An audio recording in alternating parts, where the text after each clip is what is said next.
Coming up on the Orange is the New Black podcast, we're going to talk about the Jaguars recap game from Thursday Night Football, and then we're going to take a look at the Green Bay Packers game. Stay tuned. Hello, world. What separated your deep ball from everybody else? My deep ball, it has a little secret sauce to it, man. Never get too high, never get too low, but just keep moving. The whole story is Carlos never beat me in any kind of sports in high school. Welcome to the Orange is the New Black podcast. I'm your host, Ace Boogie, joined by my co-host, Zim. Zim, say what's up.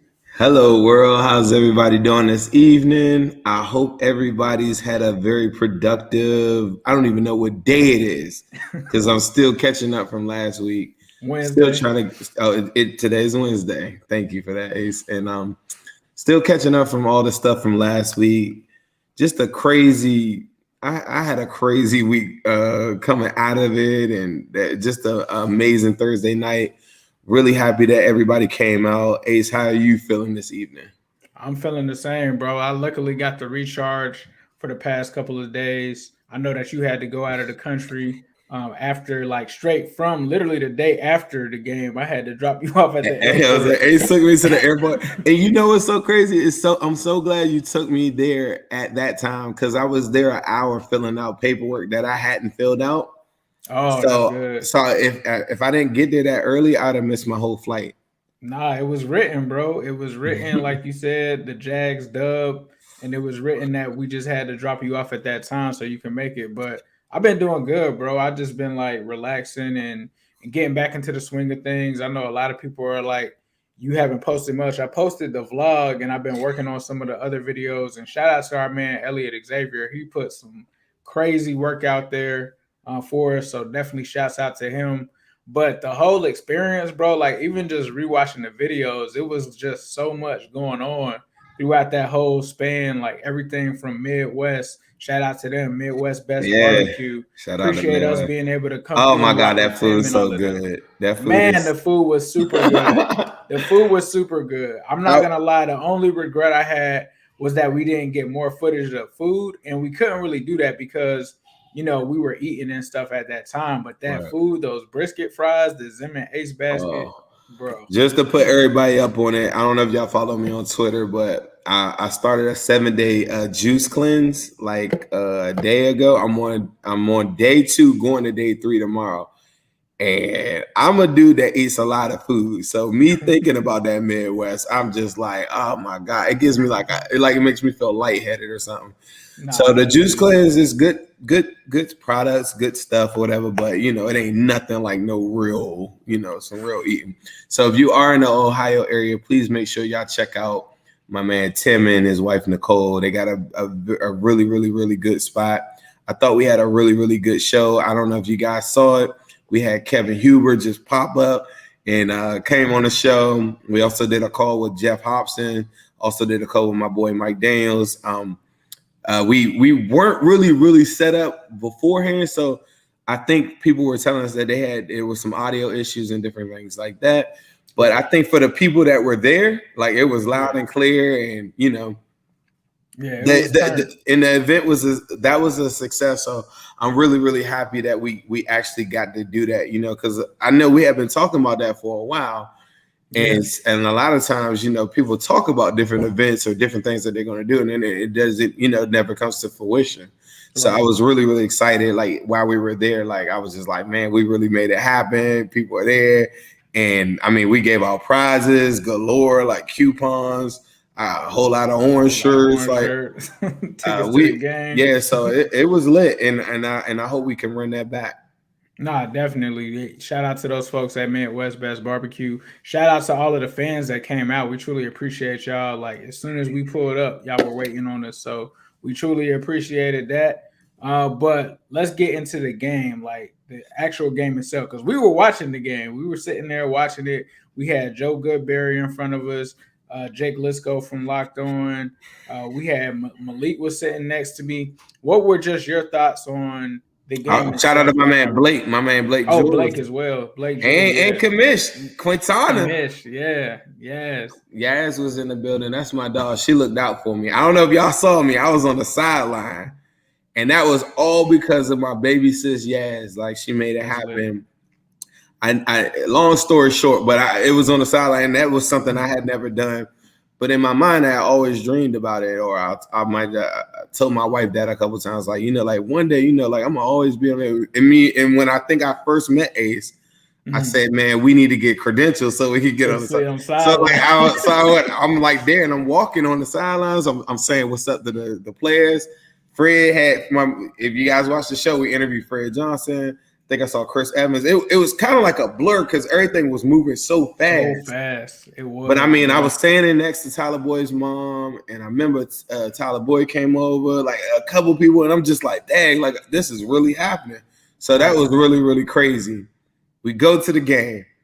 We're in the stands. I mean, I got the confetti. We're like the energy is there. I think people are like, man, is he really like that in real life? So, man, I'm going to tell you, the guys that were sitting behind me, shout out to the Jags guys that were sitting behind me, because honestly, there's a lot of people that probably would have seen all of those orange jerseys and said, man, I don't know, we should sit right here. Right.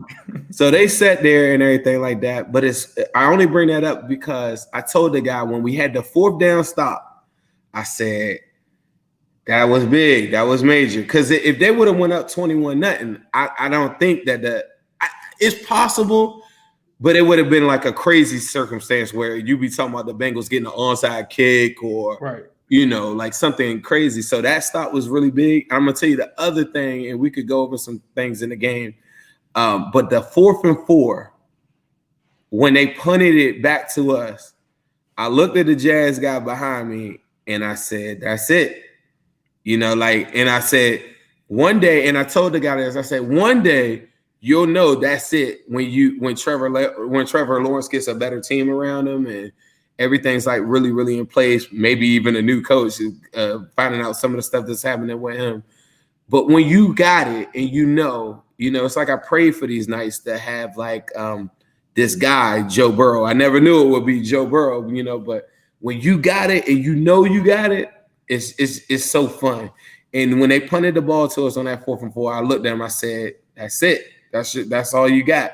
And see, we were on the opposite of that for the last 9 years, where we were the team punting it. You're right. and we were, and I was sitting there, everybody's at home like, I wonder if they're gonna pull it out, or it might go the other way where they punted to us and you knew you weren't gonna win. So I thought that was like the one.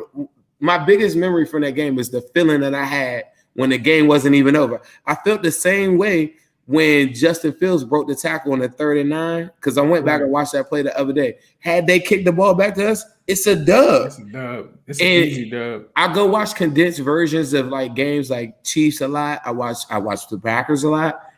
And a lot of their games, and fans, and we said this on the show last week, a lot of the games look like that, where you just have to get your guy back the ball one more time, and he goes and wins it. So fans that think that we're just supposed to go out there and just blow teams out the water, like the Cardinals might go to the Super Bowl. The Jaguars gave the Cardinals the week right before. A run for their money. Nobody talked about it. Right. So I was like, ain't no scrubs in the National Football League. If you don't come and bring your A game, them dudes get paid a lot of money. They're gonna come with it. So I just thought that was like my favorite moment, is like knowing when they punted the ball. Like I didn't have, like, me, I'm super, I'm gonna be optimistic anyway. But man, I looked at everybody. I said, "This is it, guys. Like that's the game. We won." And so remember, I think we had tied it up. And you had thrown the confetti on, I think, the touchdown before that. Right. And then I was like, hold it, because you're going to need it for the game. That's a fact. Yeah. And it was just an amazing I was going to throw all of it. I was going to throw all of it. He was going to throw it all back out there. But it was an amazing game, like you said. Like, to be able to just attend that game with all the different personalities and everybody bringing – their certain aspect to that experience, right? It just was organic for real. Like watching Joe Goodberry get upset on the 2nd and like 19 run. He's always like on Twitter. He's always like, "Go for it!" And to see him in real life, like, go for it. And I be, sometimes he says, and I be like, "No, you shouldn't go for it, Joe." But to see him like that on every 4th down is just like, and he really is really with it. He really. Nah, he was definitely with it. Like the first the first half, I will say, like, it was really impressive to me what Trevor Lawrence kind of did with like that read option, and you could tell that he was kind of coming into his own, getting kind of comfortable, settling them down, similar to what we saw with Joe Burrow. Although Joe Burrow kind of did it at an accelerated pace, you still saw like, okay, Trevor is coming to play today. He's not going to give us the 3 interceptions. It's not going to be that. But low key, Joey B was on point in the first half. We just weren't really converting too much. He still threw for almost 100 yards in the first half. And then we get into the second half. And the one thing is, a lot of people talked about the play calling. That's cool. I was happy for him, for Zach to be aggressive as far as the pass. I just didn't agree with the way that he kind of set up the pass. Like, if you're not going to run, when he was running like the play action and stuff, that was the only thing that I kind of had a disagreement with, because it was like, if you're not going to run, they're not gonna go for those play actions. Right. And then like we talked about the 2nd and 19 run, but they come out in the next half and they're just on fire. Like, we already, I don't know if you score every drive. You've seen the mic'd up, right? With Joey B, and he was like, this is some BS. Like, it's time to take over. It was like, it's time to take over. That was literally what happened in the second half. I mean, Tyler Boyd had a great first half, continued that momentum in the second half. They started to go to chase. CJ Uzoma in this game, though, like, bruh, he like completely took over in that second half. It was crazy. But the energy at the game, like us making sure that we just kept the jungle going, especially on defense. Even when the Jags were like gashing us for yardage, we still were going hard on every third down. And the city was just rocking. So the whole way that game played out just left us with so much joy, because it's like, this is one of the games that we would have lost last year. We would have found a way to lose this game. And I think that it's a big step forward for this team as far as showing the moxie to be able to get a game like that. I scored every single drive in that second half. I posted the mic'd up. So if you guys get a chance, you can go on my Instagram, Zim_Hude, or Zim Hude on Twitter. I posted the full entirety. I mean, there's some key moments in there, and it's just so crazy. What I don't want to be long-winded, but like, before he even came there, I used to tell you, I'm like, man, I'm watching his interviews and stuff. Mm-hmm. And I feel like he's like, you know, like one of the guys, like he's one of us. And to see like the mic'd up, he's just like, yeah, put the ball in my hands. Then the Jags score. My favorite part is the Jags score. And he's like, yeah, well, let's go do it again. Let's do it again. Let's go do it again. You know, and I'm like, yeah, you know what I'm saying? Like, man, we about to have some fun. And that was my whole thing this whole year. Even the Bears game. Right. It was ugly at first, you know, but it got fun. What's up, Cody? My man Cody in here. What's up, bro? Shout out to Greg Luther. Shout out to Greg. Out, man. Greg got a lifetime membership over in Midwest at this point, because we did trivia live at Midwest, and Greg answered like 10 questions. Then he took the mic and answered it. Do you remember when Greg went and did his own question? Yeah. Yeah. That was fire. So Greg got all the coupons and everything like that. But at the game too, like Joe doing all those things, it just made me feel really, really good about the situation. But I think afterwards too, some of my favorite highlights that our boy Xavier sent us too. If you guys don't know, there's a link. I put it on my story on Instagram and on Twitter. There's probably so many pictures of all of you guys in there. So make sure y'all check it out. It doesn't cost no money or anything like that. It's a big Hude photo gallery. We have the tailgate, all of that. It's like probably 1,000 pictures in there. So if you're looking for a picture of yourself, a professional picture of yourself, or video at the game, open that up. But afterwards, you know, like I immediately started seeing people, and I'm like, man, we're going to playoffs. You know, like, because to be 3-1, I don't know what history says, but to be 3-1, you got to mess up a lot to like not getting, now that we got 17s in this bad boy, and you got an extra game, and Joey B is that #1 rated. He's the FedEx Player of the Week. He is the AFC, you know, he's the offense. He was given the AFC Offensive Player of the Week. So you know, he's on fire right now. This is the stretch that we were talking about last year, where he was in that stretch with the Titans that was leading up into the Washington football team game. But he's on fire right now. And when you got a guy on fire like that, honestly, it really doesn't matter who's out there. He's going to make sure the right guy gets it. he goes to the press conference yesterday. He says, like now I got the whole playbook in the back of my head. I got the whole thing. And his famous quote is, "Oh yeah, you can't zero me," And I feel like somebody wrote that in my comments. They was like, "Man, I'm gonna start using it." And I feel like Bengals fans should start saying that. It's like, y'all can't zero us. Like you can't try to blitz us on some media stuff and try to make us seem like we're lesser than you. Like you can't zero us. Like our talent is our talent. We know that we've then had so many players run through this thing. Best wide receivers that the league has ever seen. Like some of the best offensive linemen the league has ever seen. So don't try to zero us. And I just thought it was so many good things. So we turn up afterwards. I'm shaking everybody's hands because in my mind I'm a complete psychopath, and I feel like I'm a coach. So I'm like saying, everybody, y'all had a good game, man. Play, because I feel like the fans were really important in that. So it's like, facts. And that's the energy. Everybody got to bring that, to the game. So I'm shaking hands like you played your ass off, son. You played. Everybody at first it was looking at me like, what? And then after a while it's like, you know what? I did play my ass off. I'm like, yeah, you were in there. You were turned. I seen you. Then what's up, Aquila the Great in the comment section? Go ahead, Zim. And then after that. I also told you, I said, hey, look, when we go to town, you know who we're going to be with. Yes, sir. So I don't know if y'all peeped that. So we hanging with the guys. We're just trying to build some relationships and like build some stuff because we don't really get too much help behind the scenes, just to put that out there. So we kind of relying on the players to kind of get us maybe catapulted to a different level. So I thought it was good that we had a chance to interact and hang out with some of our favorite players after the game too. Nah, that was the craziest, like every chain of events. Like you said, the Midwest Best Barbecue event, Kevin Huber just popping up on us, like us not knowing that he was gonna be there. The game, everything, the energy from the game and how that all went, and then to end it with Tyler Boyd dapping him up. He comes in, he's like, "What up, Zim?" Daps you up. I do the levels thing. He like, "Hey," like it was dope. And then Chase walks in, right? Like chasing up. The thing that stuck out the most to me with that is that it was the entire receiving core that ended up coming into even Trent. Even Trent Irwin with the bucket hat on, swagged out. He was in like. Let me tell you, we were in a place that a lot of people probably wouldn't go. Yeah. I'll just put that out there. Like a lot of people probably wouldn't go, but Trent Irwin was in there.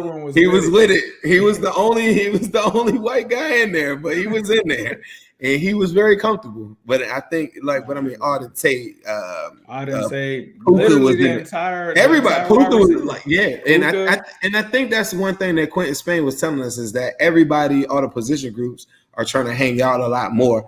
And it could I think some people were a little critical when they were like messaging me and saying like, what are they doing? Whatever. But I feel like some things about this Bengals unit that people are going to find out throughout the years is not going to be super traditional because of the background of a lot of these guys. They're coming from areas that you probably don't understand. So their idea of bonding might be going out. Your idea of bonding might be going playing bowling or something like that. But as long as everybody's unified in that effort, then I think it's all the same to me because I come from that. Like, I just, I ain't start doing other stuff till I went to like college. Like when I was younger, it was club in the hood, like down the street, like it was that. So a lot of these guys are strong-minded, smart individuals, but they're gonna hang out the way that they want to hang out, not how you want to hang out. But I know some people were kind of like, what they doing here? And that's the only reason why I even said that. But I thought everybody was they were really cool, man. I just think that for the most part, I was really impressed. Like you said, the whole wide receiver core was there. Yeah. Because that just showed like somebody said that there's like no egos, like there's no egos on this team and everybody. So yeah, Trent Irwin is coming out and turning up with us. Like we're not leaving Trent Irwin behind. What you think about saying Uno? Like just like I seen like Auden Tate. Remember when I said I was on the sideline, right? Yeah. Auden Tate in pads is a large individual, right? Right. But Jamar Chase in person, yeah.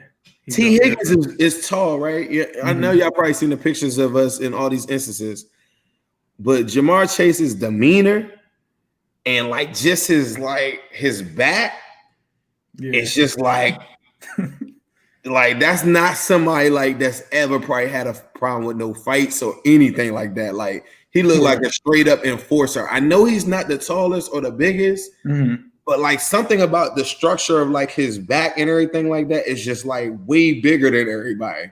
So I'm just thinking as I'm seeing him, like when he go like when I seen him in person, I'm like, yeah, like nobody wants to tackle him. If you notice, every time he gets the ball, like, and it's not a deep route, he'll get it and he'll be trying to do that P-dub step where he like backs up because he knows if he gets a little bit of space, you can't bring bring him down, bro. He got like Saquon. He has like a Saquon Barkley back, a Saquon Barkley like leg, like everything about him is kind of weird because seeing him on TV or whatever, or seeing interviews, you can't really see this stuff. Can't really see that, right? You know. And then I saw Tyler Boyd. Not to say that he's small, but to see his body structure and some of the hits that he takes over the middle, he's very different.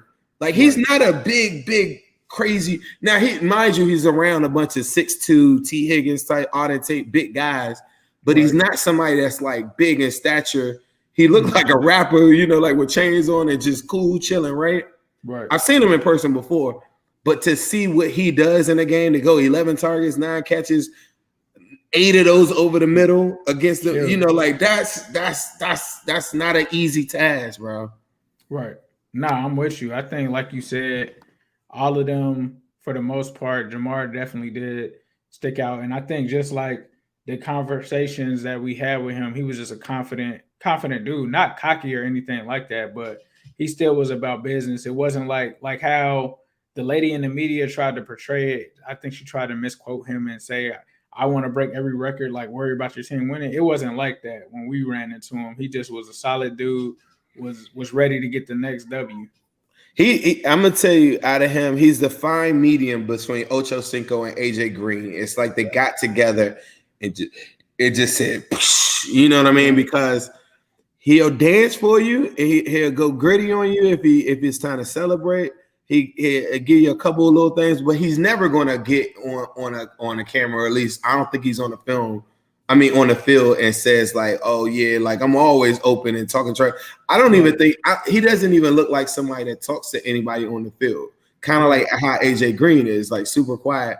But if you ask him questions, he'll give you a truthful answer, right? And that truthful answer might have a lot of confidence behind it, and that's what I love about him.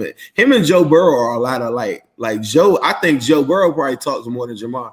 Seeing Jamar in person, like remember how he was? He wasn't really talking that much in there. Right. Like he's not somebody that's about to be talking a lot.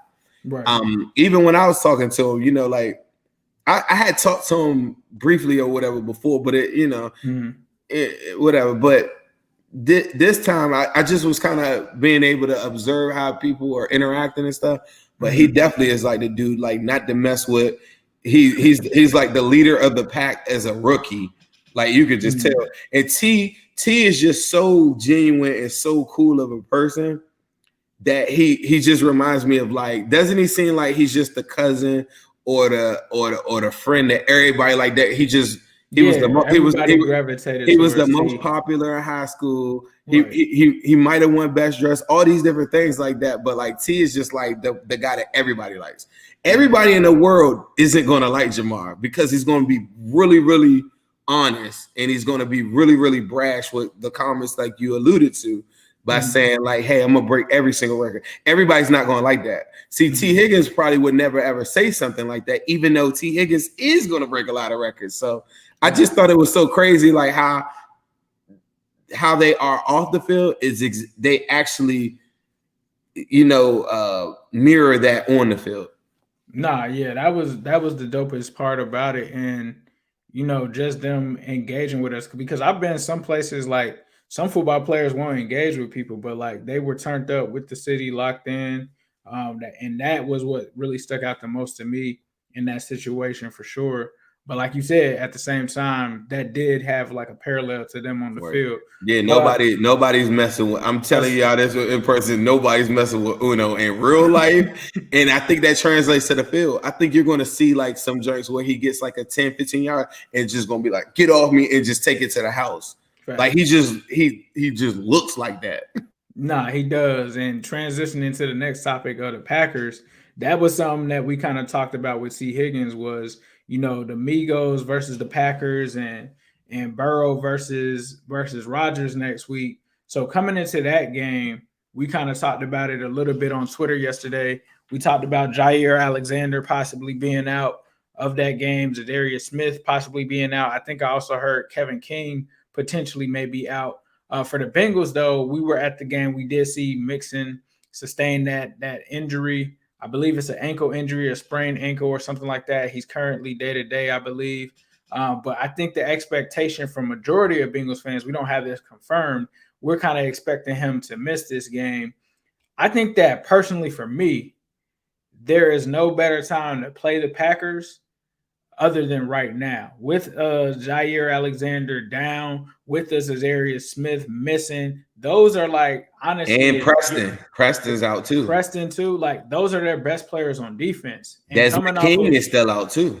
Yeah, King as well. So like coming off of a performance like Joe Burrow just had, like we talked about earlier, AFC Offensive Player of the Week, he could redo that. Like don't forget, like the Packers week 1, I forget which team it was, but they took off on them. It wasn't even close to Saints, right?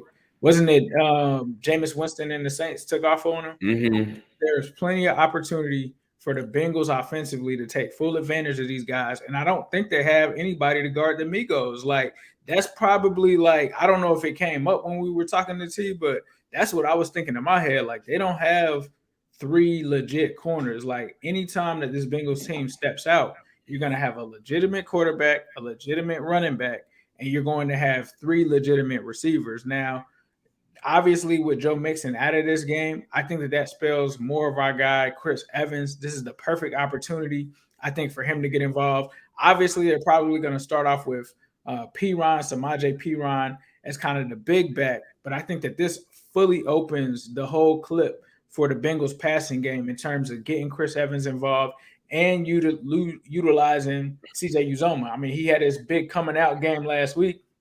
The other week 1, he has the 4th down clutch catch to set up, not the 4th down, but the overtime clutch catch to set up the win. I think it was on 4th down. My bad. Yeah, it was on 4th down to set up the W. He's a wrinkle in this offense, and I think that the Bengals are being able to use different kind of weapons against this team. And I think Chris Evans, similar to a guy that the Browns actually have, Felton, the running back, I think the Bengals could kind of use Chris Evans like that, more so an asset in the passing game. And I think that they have a legit chance to beat this team. Like a lot of people are going to say, oh, it's Aaron Rodgers, and that's very true. Aaron Rodgers has been a top quarterback in this league for quite some time.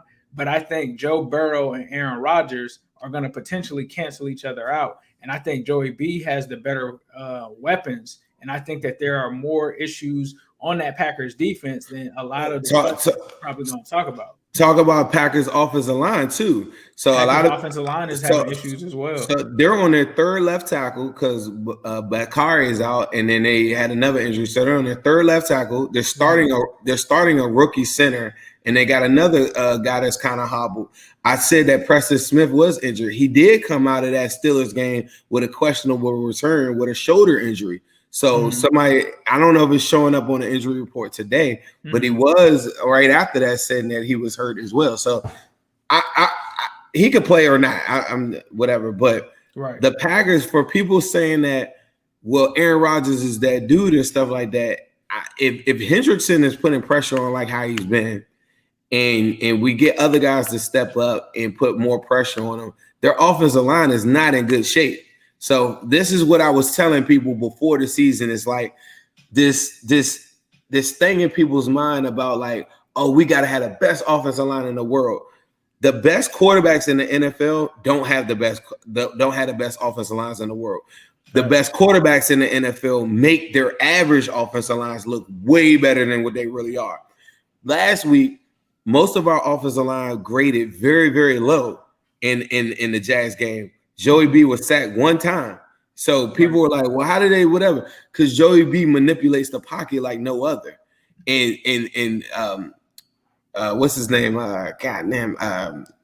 Carmen is having trouble like holding on to his blocks like weekly. He graded out at a 29. Right. I do remember Carmen having a really big block on the fourth down play, pancake the guy. I think that's the one that set up the Uzama one. It wasn't a fourth down. I think it was a third down one on the zero blitz. But Right. but aside from that, though, one thing I want to say, I want to interrupt you real quick. Did you see what happened? What Jackson Carmen did before the game started? He was the first person that walked out of the players. And then he immediately looked at the crowd and was like, turn up. He was like, somebody told me that Prince did a somersault. Did you see that? I didn't see it. Nah, that Isaiah Prince at 300 pounds did a somersault when he came out to the field. Nah, that's lit. If that happened, then that's in the lit. Comments, y'all gotta tell me, is that true? Like 3 people told me that though. But Jackson Carmen in our offensive line and different things, like he's evolving, he's getting better, different things like that. I feel like our offensive line is way better than with their offensive line without Bakari. So that's what that was one of the things that I preached. It's up to these quarterbacks, like the elite ones, to elevate everybody's game around them. So you don't have to search for the greatest offensive line, a la Baker Mayfield. He's still throwing 9 picks with the very best offensive line in football, right? That's what happens when you keep on blocking for guys that aren't elite on that level. And that's not to say that Baker Mayfield is a legit quarterback. I think there is a world that he could win a Super Bowl in, but everything has to go right. Whereas Joe, he's going to make a lot of things look better. And I think Aaron Rodgers is going to have a bigger hill to climb in that regard come on this upcoming Sunday. No, that's facts. I got a super chat here from DJ Mister. He says, Saudi, I couldn't meet y'all last week, but the Packers just signed Jalen Smith. Does he play this week? Also, if Joe Mixon doesn't play, how do you think we will hold against Kenny Clark and company? Jalen Smith, honestly, I'm going to just keep it a buck. I'm not worried about Jalen Smith. Like the way that Tyler Boyd and CJ Uzomah just ate up a linebacking core that consisted of Miles Jack, who I think is miles better than Jalen Smith. I'm not really worried about that. And I doubt that if he does play, with him being a linebacker, most of the times, depending on if he's an inside linebacker or outside, I don't know which position that they're going to play him at. But if he's the Mike, he definitely isn't playing this week. He'd have to know all of the calls and everything like that. But I would imagine him getting in there, but I don't think that he's going to be a huge difference maker, especially when you talk about in coverage against this team. I'm expecting us to come out throwing a lot. So would he step up in coverage? I don't really see that personally. Zim, do you have any opinions on Jalen Smith and what he would bring to the Green Bay defense? I think at the very least, if somebody asked me, do you think the Bengals should, go after Jalen Smith? And I told them I didn't think so because the linebacker they're playing really well. But if you use Jalen Smith as just a stand-up edge, like in a 3-4 like ours or something like that, he could be super effective. And he's a great person to target to shadow a quarterback with if you go up against like a Lamar or something like that, right? Right. So as far as the impact goes, like probably week 1, if he were able to play, I don't even know if that's even possible. Like you can get a COVID test and do all these different things and whatever and be ready to go. So I don't know. But I just think like they wouldn't give him linebacker responsibilities, but they might use him like how I'm saying. Like maybe he gets 12 different pass rush looks. Maybe he has like 3 or 4 snaps where he's like, playing like in their pure base. But I just can't see a world that he comes in and they're giving him responsibilities. Not on a short turnaround like this. Like he just got signed today on Wednesday and we're playing Sunday. Right. So if you don't have responsibilities like that, what could you really do besides just go get the quarterback? So that's how I feel like he could impact the game. It's like, and he's very capable of doing that. He could come in on third downs and just rush the passer. Nah, that's real. Joe Mixon doesn't play. Kenny Clark and company, I think they'll still be solid. I think, like Zim said earlier, the offensive line is definitely, in my opinion, way better than last year. I mean, we talked about Cleveland. No, we don't have the personnel that they have. I'm not saying that we're on the same caliber, but they've given up the same number of sacks this season. I mean, they just gave up 3 to the Vikings last week. Right. So I think that that's the best offensive line in football. It is. A lot of sacks though go on your quarterback themselves. Like I didn't see those sacks. So one thing I'll be looking is Baker getting the ball? Is he getting rid of the ball? like where he should. Because even the Joe Burrow sack on Jaguars, and every time Joe snaps, I go 1 Mississippi, 2 Mississippi, 3 Mississippi, pop. and if the ball doesn't, I say that in my head because I'm just weird. But every time he does that and the ball doesn't come out, I then start looking like, okay, that's on you, Joe. Right. Like that's how I look at all of his dropbacks, because I know they don't feel confident, and a lot of teams don't feel that confident in calling big stuff, big long developing double route moves on third down. Like the line is not there yet. Like they're good enough to be good enough, first through first, second down and run plays and block on third down. But to have long developing plays on third down, I just think that it takes a little bit of time. And usually you start seeing that from groups that have been together for years and stuff. So Steelers for years were able to call anything. They'll throw the whole kitchen sink at you because the line has so much uniformity. Everybody's like so cohesive with their unit and they're built like that. And they had one of the best offensive lines. Flash forward to now, Ben's getting the ball out quick. You'd be stupid to try to do anything different.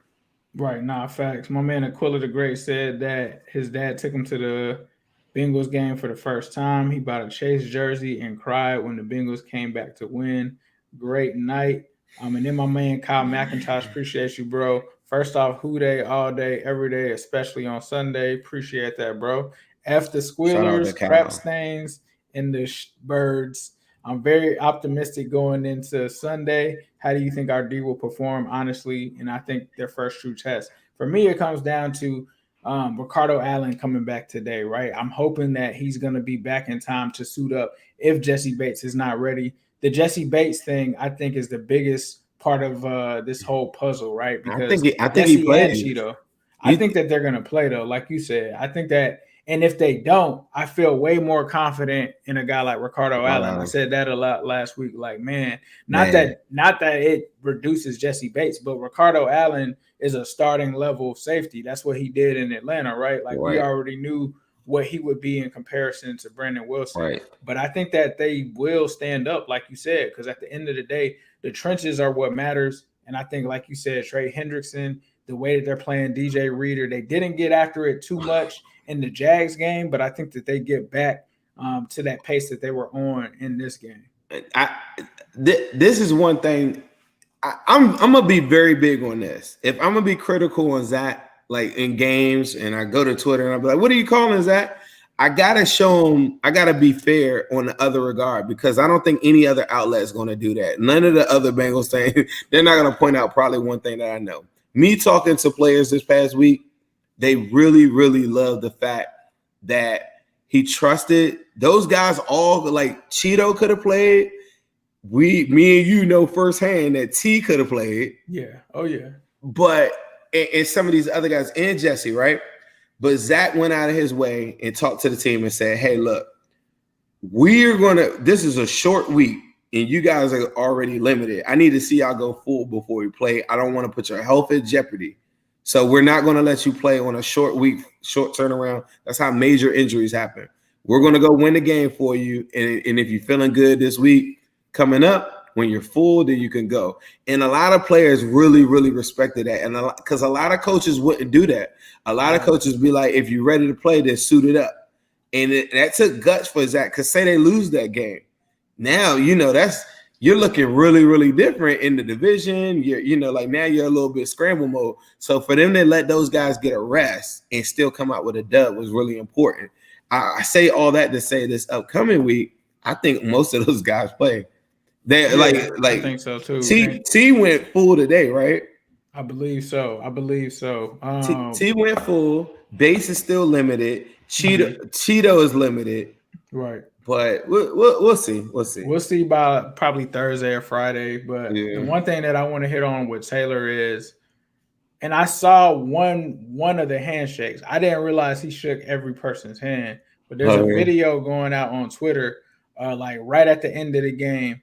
Zach literally daps up every single player, players that the one that I saw was Joe Mixon. So I remember seeing that. And when you watch the full video, I feel like, now I don't know if other head coaches do this, but as an NFL head coach, that just shows that the man doesn't have any ego. He's willing to really connect with his players and really congratulate them at the end of the game. I thought that was dope. I mean, I thought he called fire in the second half of that game too. yes, A he lot did of it, call fire. a lot of that was on Joe, right? And a lot of things that I've been talking about, being aggressive in the chains. Their second down play calling, I went back and looked, hit on every single one of them. All of them pass plays, all of them aggressive. The second half of that football game, like a lot of those major plays, like even the Jamar Chase, these are second down plays where they had been running, going conservative, and they just turned it up a notch. And that's not all on Joe audibling at the line. Like they actually called fire in the second half of that game. So that's another thing I wanted to. I had some numbers and I wrote it down too, but they were like, I want to say they were like 8 for 9 or 9 for 9 on second down conversions, like in the second half of that football game. Yeah, they started turning up in that second half. My man, Jesus, somebody said, go ahead. Oh no, I would say Darius Phillips. I was really big on the Darius Phillips train because I know that he's an excellent punt returner. But I agree. Somebody just brought that up. He has been a liability. Like in the last game, he was a liability on his decision making. The one that he should have caught and ran back, he caught a fair catch, has plenty of space. Other one that he did take, he shouldn't have took. And so the last 2 weeks have been super shaky for Darius Phillips. I had to say that. Nah, it's all good. My man is from New Jersey. He said, I'm worried about Jesse Bates in his contract situation. Do you see him being extended or will they franchise tag him? I think they talked about it today. You know, they have plenty of money to do it. We'll have to see how it plays out. You know, we heard some things. I don't know if I'm at privilege to say of certain people that were in the building, but we'll just see how it plays out. I mean, that's all we can do is wait and see what they do. But I think that these two sides hopefully will resolve that conflict. My man Camo says the Bengals have decent success this year. Do you think the Bengals will be able to get some bigger free agents? I think they're already getting some free agents. But, yeah, if Joey B turns up, who wouldn't want to play with Joey B? Did you see the quote DJ Reader said this past week? He said when he was in free agency, he was like, who you going to bet on, Joe Burrow or Drew Lock? So thank you, Kenny Galladay, for not signing with us so we could have the Jamar Chase factor. So a lot of fans, and you know what's so crazy about winning? I think it's like starting to get people to be like, all right, I get it, right? But one thing is, I remember leading in free agency and stuff, I always get these DMs or I always get these messages of fans saying, that guy's not going to come here. That guy wouldn't come here. But I think people are starting to slowly see that just because this isn't the most spending, franchise out there, it doesn't mean that it doesn't make it a desirable location. Like guys want to go somewhere where they can look good and they can get paid. Some guys, some of the bigger free agents are always going to want more guaranteed money, but people that always keep on saying like, nobody's going to want to come here. Like you tripping, whatever. Like, nah, guys want to come here. If the money was right, every single instance, a lot more guys. You might see a Stephon Gilmore or somebody like that come across the screen. Like you might see some stuff like that, but it takes a little bit of time of that, to happen. And one thing I know about Joe Burrow is that he's going to be on ownership to make sure that they do right by guys. And I think Bengals always historically have done a really good job of retaining their own guys. I think it gets highlighted some all seasons with the guys that we don't bring back. We'll re-sign like 5 or 6 restricted free agents, and now it's like out of sight, out of mind. Like, we took care of him. Then they highlight the Gio Bernards and people like that just didn't even make sense like financially with the team. And then what happens? You go draft Chris Evans. But I remember that was the thing. Like, why you don't sign him? Like, we want to sign him. That doesn't make you cheap because you make decisions that make sense for your franchise. There are instances where they are cheap, but that isn't one of them. And I think out of all the franchises, I would like to see the number on it. But they do a really, really good job of usually retaining most of their guys. 2015 team was really all about their guys. It had nothing to do with free agency. Right. Nah, that's real. I'm with you on that one. I think they definitely do a good job of retaining their guys. And, you have to also take into account like a lot of these other owners, and I was telling my dad this, a lot of these other owners, they came from other sources of income. like with the Brown family, for the most part, their primary source of income is the Bengals. I'm not making excuses or anything for them, but when you look at the Jerry Joneses and all of these guys, and Jeff Bezos potentially might buy a team. With Jeff Bezos, that's not his main source of money. Like, so a lot of those guys can probably pull from bigger streams of income and stuff like that. So the Bengals try to do their own thing, similar to the Packers, similar to the Steelers, if we're being honest, in terms of the way that they go about things. I had another super chat here from Christian Palmer. I would love to see him throw it out of bounds more, as long as he doesn't turn into Dalton. I only remember seeing him do it once. I mean, if it's a throwaway, like if it's necessary, cool. On fourth down, nah, you got to throw that pick. You got to throw that pick at least. But you know what? That I think that's a very interesting point that he said that. But you know, like the sack that he took this past week, that is a throw that Tom Brady throws away, and he lives for another down. But one thing about prime Joe Burrow is that there are going to be some moments like we saw in the Steelers game where he jukes out of stuff, twists out of stuff, and gets it. In his mind, he thinks he can always do that. But there's got to be a fine medium between it. So I understand. I'm sorry, I forgot who asked that question, Christian. But I do agree with you. Like some of those instances, it's always in hindsight. It's always easy to say, "Man, you should have threw it out of bounds." But Joe Burrow is really different, where he twists out a lot of that stuff sometimes, and you just never know. So it's easy for us to say that now. But think about all the plays, like even the one where he throws the T. Higgins on the sideline last year, the one where he gets out of like 8 defenders. Like he could have easily been sacked on that play. He got out of all that crap and then threw a dart on the sideline, and nobody said, "Oh, you should have threw it away." We all just cheered, right? So you got to understand, like it. If he was having like the Jameis Winston 30 for 30 hero ball on every single play, right? Then I would say that. But this is Joe Burrow. It's a completely different guy. Right. Is there someone y'all are hoping to bring in, even for a visit/interview? Uno. Oh yeah, Uno for sure. Uno Joe Burrow. Yeah, facts. I'm with Gotta beat him too. I feel like just some background stuff. I feel like I know enough people. Y'all all seeing that we all, we're around them, and it's not hard for me. But one thing that me and Ace try to do is make sure that some of our relationships and stuff are like organic and not so forced. Because there's so many people in this industry that will go through whatever just to get something, and then by the time you get it, it's not even real. One thing that I think we pride ourselves on is like, real organic stuff. So stuff like that. Yeah. So in my mind, I don't know when that interview will come. The time has just got to be right. I know I'm gonna be lit. I know Ace gonna be, you know what I'm saying? But like, those are the two that are, you gotta.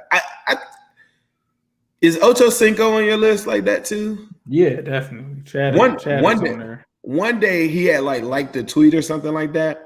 And it was like really, really early in the morning. And I messaged on it. I said, everybody, y'all gotta at Ocho Cinco and let him know that it's time. Because I really felt, I was like, this is a good moment, because it was a part where fans weren't quite believing in Jamar Chase and stuff like that. And I wanted to interview Ocho Cinco so he could kind of reel everybody back in. I thought the timing on that would have been great, but I couldn't make it happen. We had like 300 everybody was like at him, and I know he probably saw it, but he probably got so many people pulling him in every direction. That's one of the weird ones that I don't know if I'll ever get. Nah, we not gonna say that, bro. I don't know. We'll have to see Ocho. If you is that what people want though? Do you feel like people want to see? Oh Chad on here. They want to see the Orange is the New Black with Ocho. I feel like me and him, we would just be talking that stuff. Like, like how he be talking, like, how confident. You ever seen him in an interview and he talks to and he be like, yeah, the Bengals gonna win the division and stuff like, yeah. I really feel like I probably would get unlocked. You probably get the first episode of me on here cursing, because I don't know if I would be able to contain myself on that one. Nah. Like if we start talking that Ocho talk for real, then we get we get a list and we just start like lining out the cornerbacks that we're gonna torch and stuff like that. I don't know how I would be able to stop myself. Nah, it would be crazy, bro. But Once again, shout out to the folks at Midwest Best Barbecue. Shout out to Bad Boy. The memberships are still going live, so be sure to check them out as well. I guess we will see you guys more than likely after the game this week, so stay tuned for that. We'll have the post game show as well.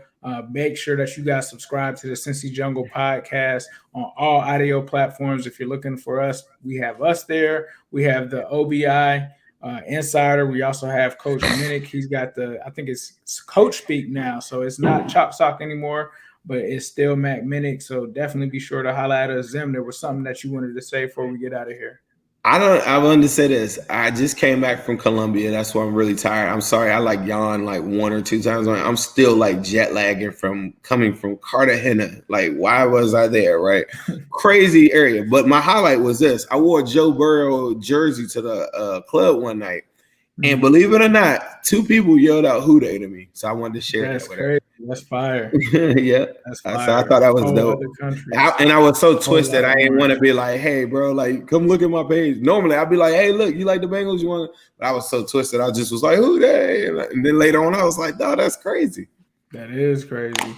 But of course, we got to end this with a yes. Sirski. Hello, world. What separated your deep ball from everybody else? My deep ball, it has a little secret sauce to it, man. Never get too high, never get too low, but just keep moving. The whole story is Carlos never beat me in any kind of sports, and